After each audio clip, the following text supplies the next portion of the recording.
Well, good evening, everyone. It is back, and we are actually back with a Sunday evening edition. Usually we're on Monday, Tuesday, or Wednesday mornings, but today, hey, all of us are free on the Sunday night. So, Jed, Jim, welcome as always. Jed is over in the suburb of Chicago. Jimmy, my brother, is over in Phoenix, Arizona, and I am sitting here in the south side of Chicago, right next to Guarantee Rate Field. So, hey, we're going to talk a little bit. It's called NFL Matchup, but we're going to spend a little time talking about NFL news. And then from that point on, we're also going to spend some time talking about the NBA playoffs too, as well too. And I think a lot of times one of you guys said that you want to talk Bitcoins, so I'm sure we could talk some Bitcoins as well. All right. Hey, breaking news today. I'm sitting here watching a movie with my wife. Big we news. were watching man, what was that? A scary movie that we were watching. Oh, The Conjuring. No, the other one. The one with the guy from The Office. I completely forgot what it was. Oh, I know what you're talking about. Scary. No, Quiet Place 2. Yeah. Jen, I was watching Quiet Place 2 at the theaters, and suddenly I see Julio Jones is going to be traded to the Tennessee Titans. Huge. So, as a result, who are you picking, Jed? I'm going to start with you, A.J. Brown or Julio Jones? Actually, neither. I don't think, for Brown, his stats should take a little bit of a hit, unfortunately. I think this was a year we were hoping he would be clear-cut number one, top five, but I don't think so. I don't think. I think if anything, this just helps Tannehill. I think Tannehill's stock goes up a lot. This is going to help Derrick Henry. The Tennessee Titans is definitely. They went from 35-1 odds to 30-1 odds to win the Super Bowl. So this helps the team. But as far as fantasy, really probably who this helps the most is Calvin Ridley. Yeah. Mm-hmm. Hey, seriously, Jed, I'm not sure what you think, but Jed, I was all ready to pick A.J. Brown as my top wide receiver in the latter second round, early third round. Yeah. I'm saying, oh my gosh, with Julio Jones, I don't know who's going to get the touchdowns. Yeah. I'm not sure what the distribution is. The one thing that we'll say, the one interesting thing about the stats is Calvin Ridley had better per game stats with Julio Jones than without, which is pretty interesting. So Julio should draw some coverages, which you would think would help A.J. Brown. But as far as volume, it's definitely going to go down. So it's a tricky thing, but like you said, it's not a sure bet. I think he was definitely going to be top five. Now we'll have to just see. Don't you think this puts quite a bit of pressure on Kyle Pitts, though, as the replacement? I mean, I think Calvin Ridley is going to do well, but Pitts is going to be under some pressure. Yeah, well, Jonnu Smith leaving, Pitts stepping in as a first year. You're right. It'll be interesting to see how quickly he can get acclimated. And for Tannehill, too. Like, to me now, the pressure's on Tannehill. If he can't perform with both these wide receivers, he's probably going to be gone. Hey, look, I mean, a lot of times Calvin Ridley is your number one wide receiver, but Kyle Pitts now becomes your number two pass catcher in the Atlanta offense. And so, look, we've talked about there's George Kittles, there's Travis Kelce. I think he's actually better than Darren Waller. What do you guys think? Any of you agree, disagree? No, I mean, I quite honestly, if it was between Darren Waller and Kyle Pitts, I'm still going after Darren Waller. Here's my thing. I think they're going to rely on Pitts a lot. There's never been a tight end that's had more than 900 receiving yards in their first year, right? So I'm still going to go after the sure thing. Now, I do think Pitts is going to do well, even from a touchdown perspective. I also would consider Russell Gage, who's now going to be the second wide receiver for the Falcons. Yeah, I agree with you there. I love Pitts. I think there's huge upside. But man, as we saw last year, there were a lot of first-year tight ends we were excited about, and they just had some bumps. TJ Hawkinson, they all have some bumps. And so I agree. I don't know that I'm thinking he's number three. I think maybe around the fifth to sixth is probably right around as far as the tight ends that I. But don't you think Calvin Ridley jumps up to second round though? Oh yeah, Ridley for sure. As far as wide receivers, I think Ridley. I think he's probably Julio Jones. I mean, he's always been taking the first or second round. My guess, fifth or sixth, maybe sixth. I think Julio drops down quite a bit. Well, even last year, Calvin was coming off the board before Julio already. Mm-hmm. So I agree with that. He's probably in the fifth or sixth round. But you know what? He had a really bad year last year. He had a down year with his injury. So it could be a bounce back opportunity. Mm-hmm. Jim, now let me ask you, who are you picking ahead of Calvin Ridley? Are you picking Devontae Adams, Tyreek Hill? Which of these wide receivers are you picking before you get to Calvin Ridley? I don't know about. I mean, I guess we're still unsure as to what if Aaron Rodgers is still there. I think Devontae Adams is still at the top, 1 or 2. Right? You're also looking at who else was I thinking about that would be high up there as well? Tyreek Hill, I think, would be high up there. DeAndre Hopkins. DeAndre Hopkins, I think, would be high up there as well too.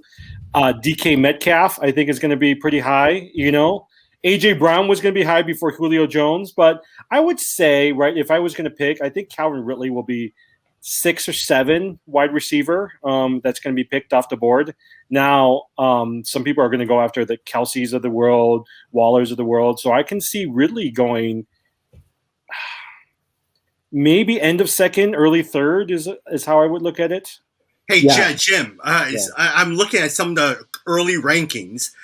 This is before Calvin Ridley was a clear cut. People were picking Stephon Diggs ahead of Calvin Ridley as your third best wide receiver. It was going to be Tyreek Hill, Devontae Adams. It looks like Stephon Diggs. There is no way Stephon Diggs is worse than Calvin Ridley.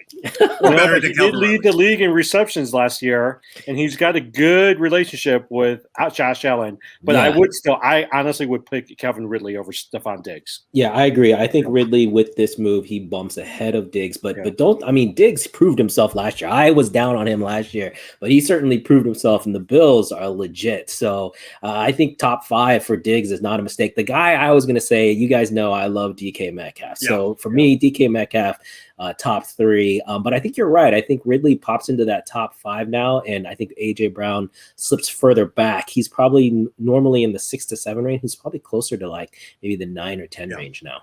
Does this change the way you guys look at drafting, right? If you really look at the board, there's tons of wide receivers out there. The rookie class is going to be good. Last year's class is going to be good. And so for me, I'm looking at it and say, I might actually go straight like two running backs, tight end before I even go wide receiver. Yeah.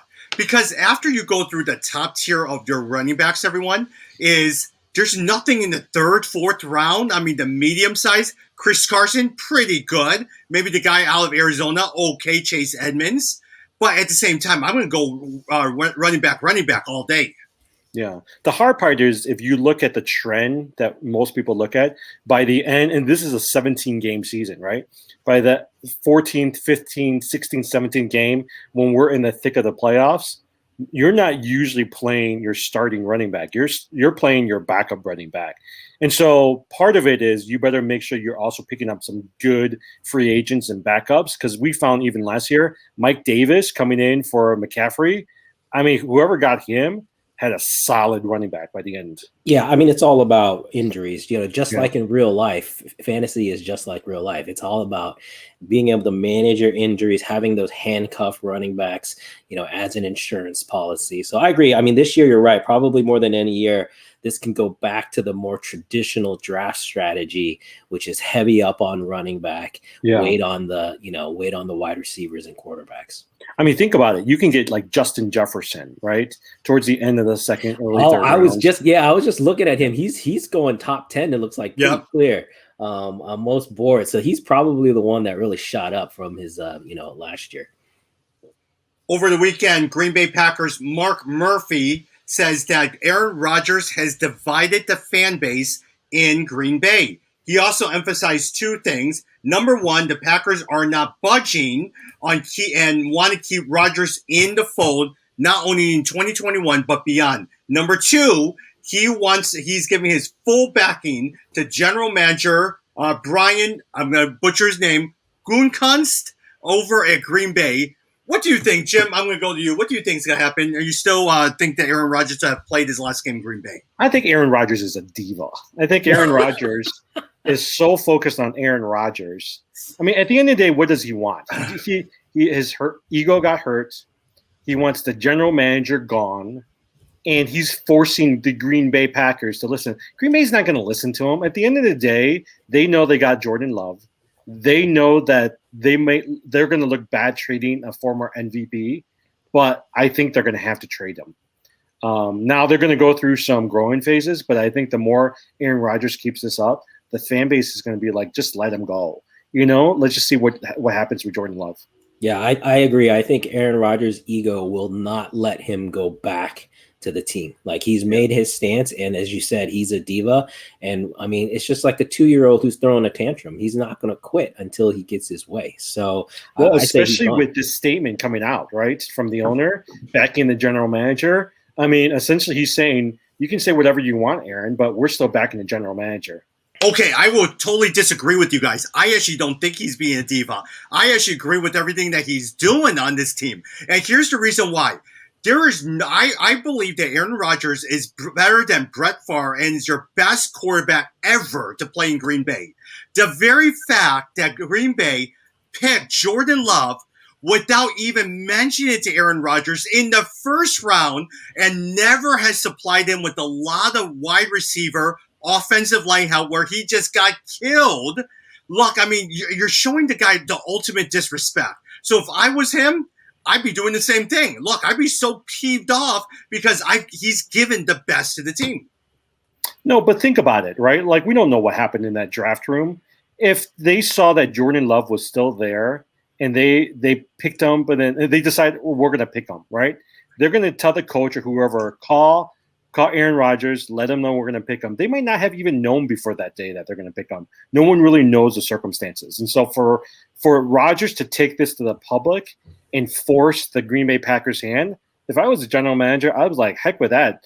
Thank you very much. We've enjoyed it, but it's time to move on. I mean, he's 34, 35, 36 years old. You really only have a couple more years left with him. Yeah, I agree, Tommy, with the end goal that I don't have a problem with Rodgers saying, I'm out of here. Like, you guys have not done enough for me. I'm out of here. I don't have a problem with that. I have a problem with how he's going about it. I feel like the way he's going about it, he's taking kind of the diva position, which is essentially, you have to let me go because I want to go, And so that's the part I have a problem with. But I agree with you as far as the end product. Hey, if you're a player, you have a set amount of time to get whatever you can get, whether that's money or championships. I got no problem with him doing what he can do to get that. From a fantasy standpoint, though, if Rodgers is gone, I'm not picking up any of those guys. See, I disagree. I think Adams is so good that really? You would still pick up Devontae Adams? I would still pick. Now, I wouldn't pick him, maybe not top 5, but I still think he's top 10. I mean, he's that good. Yeah. Hey, in the dream scenario, I would love to see him on the Pittsburgh Steelers. Can you imagine if he was on the Pittsburgh Steelers? Ben Roethlisberger is not. I mean, look at all his Chase Claypool. Look at J.J. Schuster. Man, he would be doing so well if he was on the Pittsburgh Steelers. I bet if he gets traded, they're going to trade him somewhere west because he's going to want to be closer to California. It's going to be either Denver or it's going to be the Raiders. That's my guess. It's going to be one of those two teams. Got it. Hey, last thing, minor thing is Todd Gurley, free agent running back, has visited the Detroit Lions. Most likely he will sign with the Detroit Lions. And so suddenly you have DeAndre Swift. Then from that point on, you have Jamal Williams. Oh my gosh. Hey, look, I thought DeAndre Swift was the best of the second-year running backs after Jonathan Taylor. This does not help me out at all. Yeah, Detroit, to me, I don't know. I feel like they're a little bit of a mess right now. So I think that, but in general, even last year, I think we were staying away from that backfield because there's just no production there. It's all the production is in the passing game. So I agree. Probably stay away. All right. Hey, let's switch gears a little bit. Jed, I'm going to start with you. Talk to me about the NBA playoffs. Actually, before you start, let me ask you a quick question. Out of all the players remaining in the playoffs, who do you enjoy watching? Oh, I have to say Trae Young. I mean, my Oklahoma roots. I mean, if you have been watching, I've been following almost every Atlanta game. When he is in, the offense is so smooth. There's so many open shots, so many alley-oops, so many dunks, a ton of assists. He leaves that team, and it's like you went from the varsity to the JV. It's just a totally different team. But I've really enjoyed kind of his coming out party. I'm sad for Luka that they lost. I thought I thought Dallas was going to beat the Clippers, and I thought this was going to be kind of the Luka and Trae. Because if you remember, they got traded for each other on draft day, and so I kind of thought this was going to be the coming out party for both of them. Luka, unfortunately, they got to get him some help because he had no help. But as far as players, I mean, Trae Young is just a joy to watch. I love watching him play. Jet, okay, so there was a great Yahoo article where they compared Luka and Trae, and they said at the end of the day, who would you have picked? Would you pick Luka or would you pick up Trae? Oh, hands down, it's Luka. Luka is a once in a generation. Did you see what he did today? He scored 46. I mean, it was a triple double. But you're right. He had no help whatsoever. Oh, he is a once in a generation talent. Like no kidding. Like if you invest in basketball cards or anything like that, pick up Luka. I mean, this guy really. One of the commentators, what's his name? The guy who was the former coach. Yeah, not Van Gundy, the other one.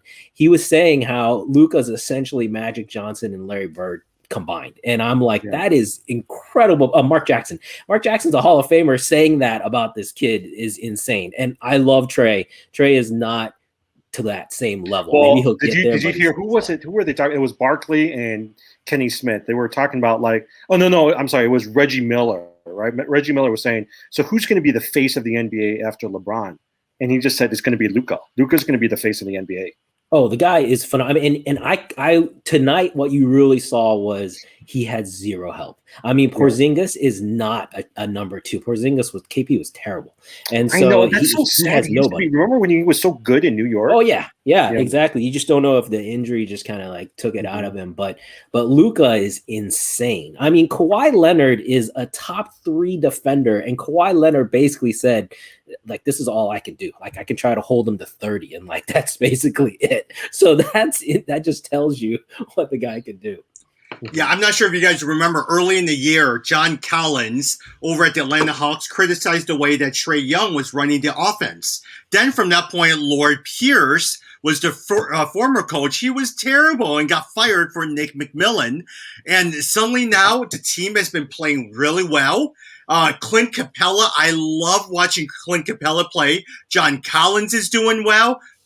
Bogdanovich is doing really well. They seem to be doing really well on this team.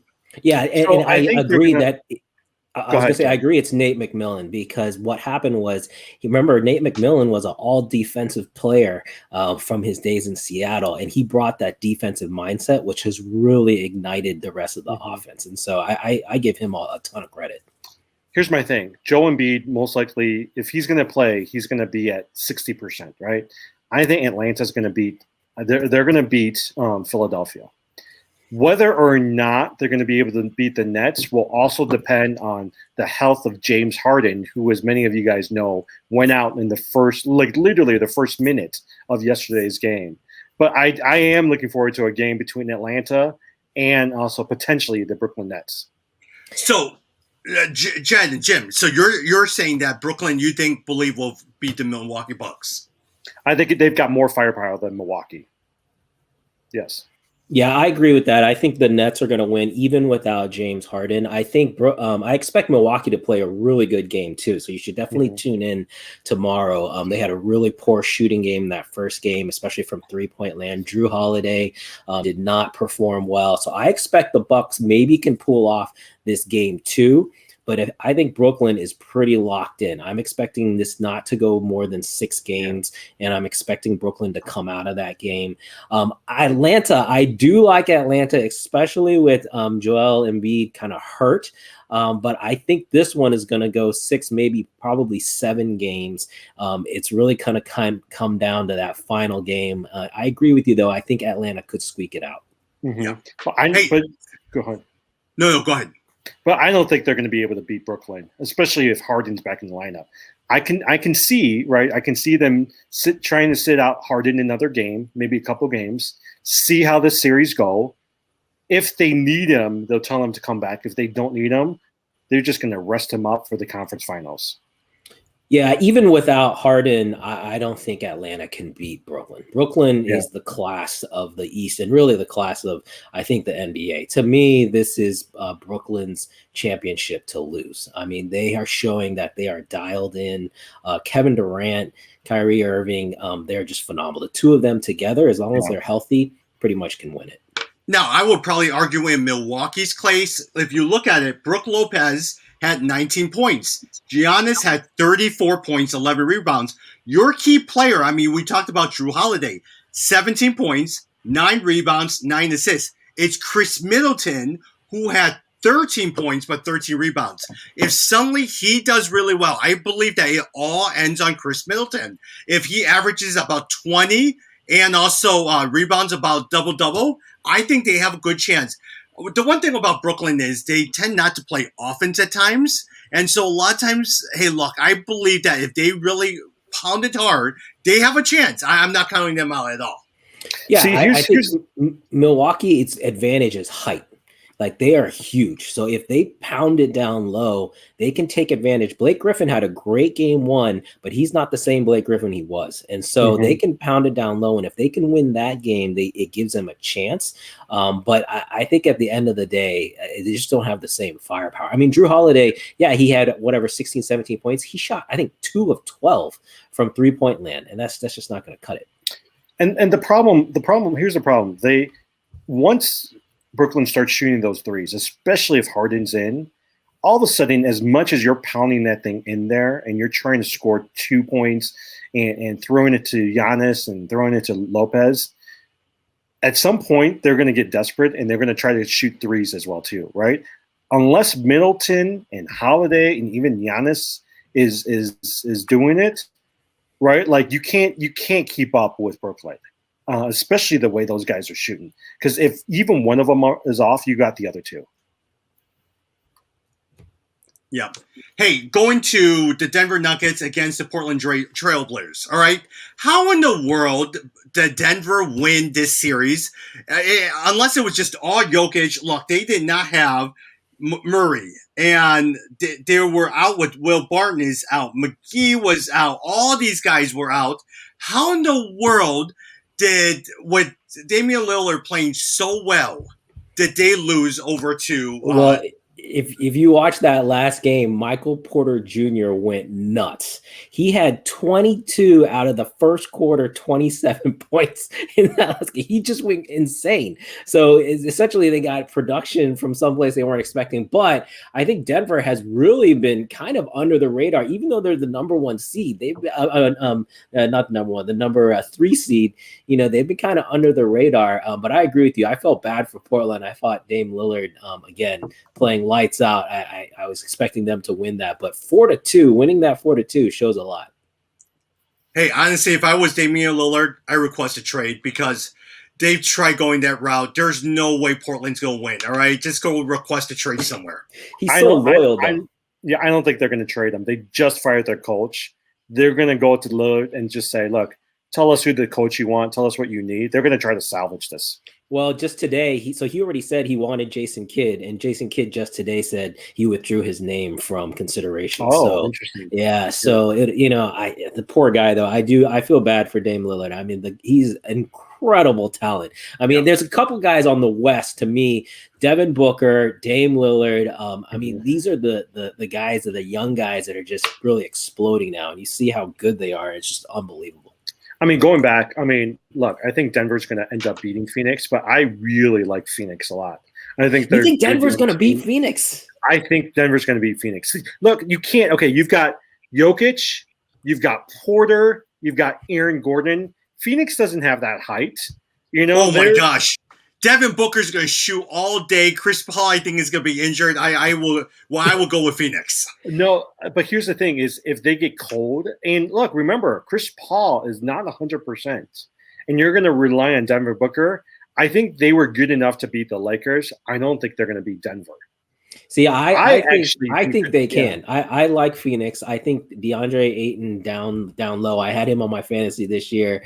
He didn't have a great season, but he's been coming on towards the end of the season and in the playoffs. And I think he can not necessarily negate, the Joker, but he can at least dent some of that production there. And then if you have Booker going off, there's no one on Denver that can match up with Booker. And one thing I would say about this, the very fact that Phoenix beat Lakers, LeBron James, the player I hate the most in my ever, I am so glad that he lost. I am so glad that he lost. Okay, so here's another stat. This was interesting. So Chris Paul is most likely going to he's going to reject the $44 million option so that he can sign a 2-year contract for roughly about $100 million. If he does that, he will be the league's first ever $400 million player. Can you believe that? Chris Paul, that guy, $400 million player. Yeah, that's crazy. I mean, you know what? I mean, he is a pretty phenomenal player, and he's definitely showing his longevity. I just personally he's just always been such a whiner that's like kind of been annoying. But I personally, I think Phoenix is coming out out of that series. I'm expecting them to win, and really, I think they're in a good position to come out of the West, because I think whoever wins that, both Utah and the Clippers, I think have weaknesses that these teams could beat. Hey, Jim, did you notice who the backup point guard was for Phoenix? Yes. No, who is it? Cameron Payne. Oh yeah, Cam Payne from the Bulls. Yes. The Bulls dumped him because they didn't think he was that good. Look at how well he's doing as the backup point guard. No, okay, so seriously, look at all the players the Bulls dumped who's been doing well in the playoffs. They dumped Gafford. They've dumped Cameron Payne. Taj Derrick Gibson. Rose, Jimmy Butler. I mean, who else? There were a couple other players. Taj Gibson. Oh, Taj Gibson. You know, like they dumped a lot of these players. Oh, who was it on Milwaukee? Robin Lopez. No, Bobby Portis. Yeah. Yes. You know, some of these guys are doing pretty well. Wow, I have no idea. So I'm glad. Hey, if you had a team that came out, who are you picking? Who are you rooting for here, Jed? I don't know about who I'm rooting. I think it's going to be Phoenix against Brooklyn. Barring injury, I think Brooklyn is going to win the championship. But I'm rooting for Atlanta. I think Atlanta's a great story. If they can pull this off and beat the 76ers, I think that's a phenomenal feat. But yeah, honestly, between Phoenix and Brooklyn, I don't have huge feelings towards either of those. I don't know how I feel about Brooklyn just essentially buying a championship. The one good thing about it is it's a Chinese guy that owns Brooklyn. So good for him, making all that money. See, okay, I disagree with you, Jed. I think it's going to be Denver versus Brooklyn. And I actually think Denver can beat Brooklyn. Yeah, I think height at the end of the day, especially the Jokic, here's the thing I like about Jokic that sometimes Giannis needs to understand. Jokic stays inside. He gets the rebounds. He does the triple doubles. He's not going to roam around outside and try to shoot those threes. He stays inside. And if Porter continues to do well, Aaron Gordon continues to do well, I actually think that Denver has a pretty good chance of beating Brooklyn. Okay, so I have not heard either of you guys look at the Clippers here. Let me just give you some stats. Paul George today, 22 points, 10 assists. Kawhi Leonard, 28 points, 9 assists, 10 rebounds. Nick Batum is on there. Reggie Jackson had 15 points. Marcus Morris had 23. Do any of you guys like the Clippers at all?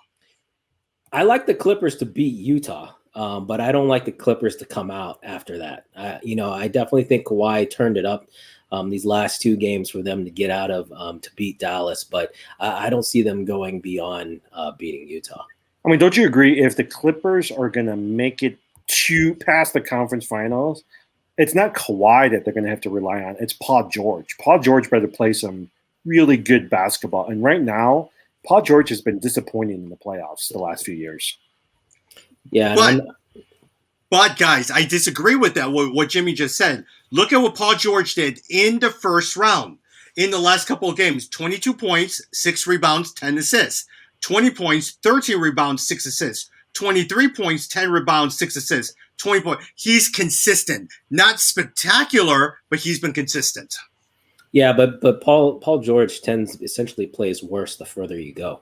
So once you get down to crunch time, once you get down to the championships, at least the conference championships, that's where George has his problems. And Reggie Jackson had a pretty phenomenal series. I just don't see him sustaining that level. And so I see that coming back to haunt them. But I don't know. We'll see.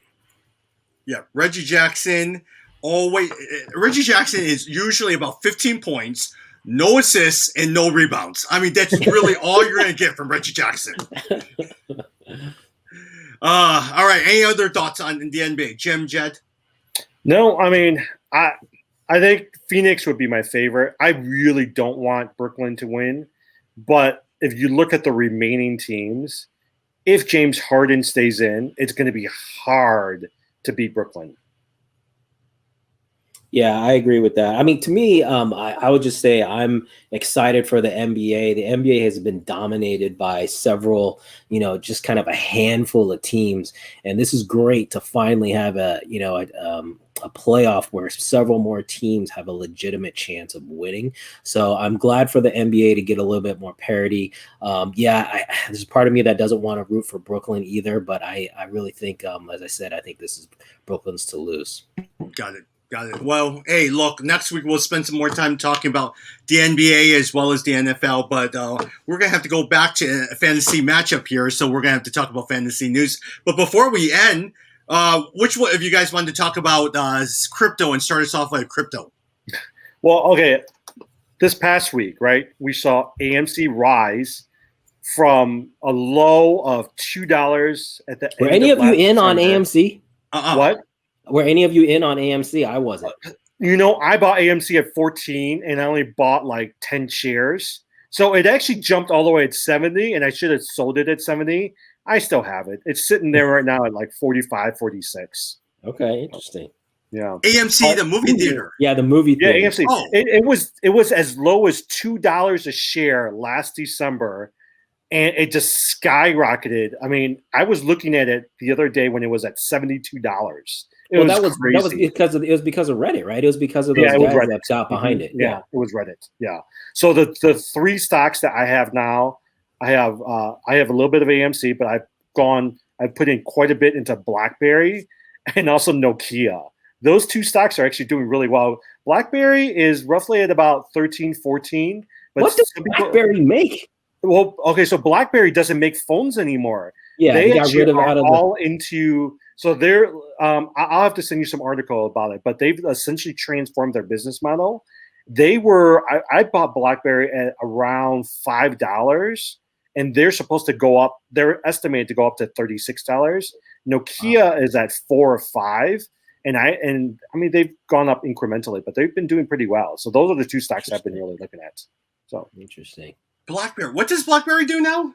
I can't really go into. I don't know all the detail. I just know they're not doing phones anymore. Yeah. They have the most patents. Did you know BlackBerry has the most patents out there in the United States of all of these technological products? So they're the guy behind the scenes for all of these technology things. Interesting. Yeah. No, I've been just kind of watching. So I stopped buying both Ethereum and Bitcoin. I've just been kind of sitting, watching the come out. I do think they are going to recover. I mean, there's already been a little bit of a recovery. I mean, if you ever have shown interest in getting in, I think you can still get in now, and it's not a bad time to buy into either. But I'm personally not buying anymore and essentially just waiting to see what happens. Yeah. Yeah. Wow. Okay. Hey, I haven't looked at stocks yet. So far, I'm still buying a little bit of Ethereum every single week, and I have some money potentially for Dogecoin that's just sitting there for me to invest. But other than that, I just haven't done very much. Yeah, Ethereum. I put in something every week for Ethereum, but I've been buying a lot of options for my stocks, and that's a good way to hedge your bets for options. Yeah, sorry about that. Maybe we should start a podcast on stocks. No, because I wouldn't know what I'm talking about. Because after like 5 minutes, I have dead silence because I've run out of things to talk about. Yeah. No, actually, so you read the Reddit. I read the Reddit blogs every day. I mean, if you can bypass all the swearing on there, they actually put in some like really good information. Now, all of the expert portfolio managers hate the Reddit guys because they said there's no rhyme or reason why they decide to pick these stocks, right? Last week, it was AMC. They picked Bed Bath & Beyond and Coats, the headphone folks.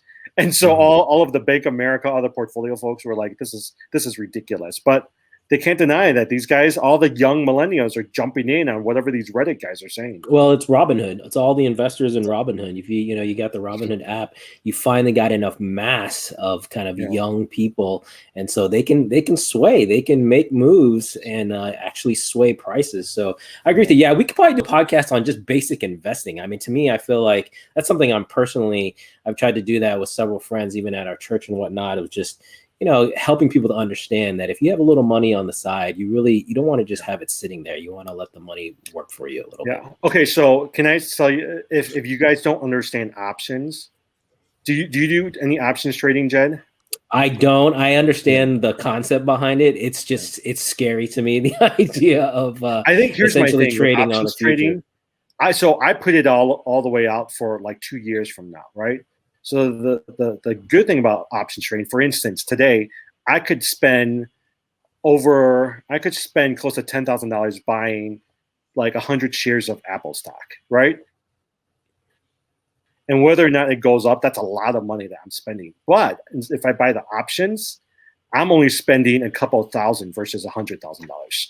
And I'm putting it all the way out to January. So I quite honestly don't have to worry about it. But when it goes up, I can sell it, or I can have the option of buying those. So it works in my favor.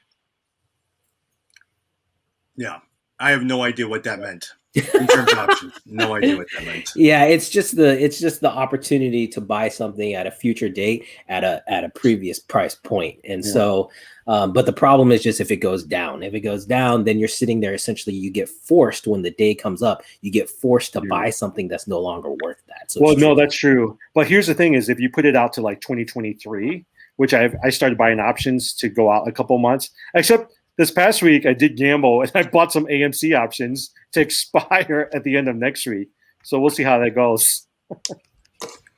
All right. Hey, we'll see if we should be able to get back together again next week. And I actually have a person coming in to do some stats and research for us. So we'll probably have some more stats for us, especially as we head into the football season. So other than that, any other thoughts for any of you guys? I think Aaron Rodgers will get traded next week. That's my bet. Yeah, that'll be interesting. I haven't heard any more of the Bears. The only thing I'll say is I hope they don't start Justin Fields. I hope they let him sit at least for a couple games and kind of take their time there. But I'm excited to see what happens. Okay, speaking of the Bears, do any of you guys know why Nick Foles did not want to be traded to Philadelphia Eagles? No, but did you see that New York and Philadelphia newspapers have been pushing the teams to trade for Nick Foles? So I was like, look, if you can trick Nick Foles, trade him, even if you can get like a 4th or 5th rounder out of him. Yeah. Got it. All right. Hey, we'll see you next week. And for more information, check us out on Instagram and Facebook. So we'll see you soon.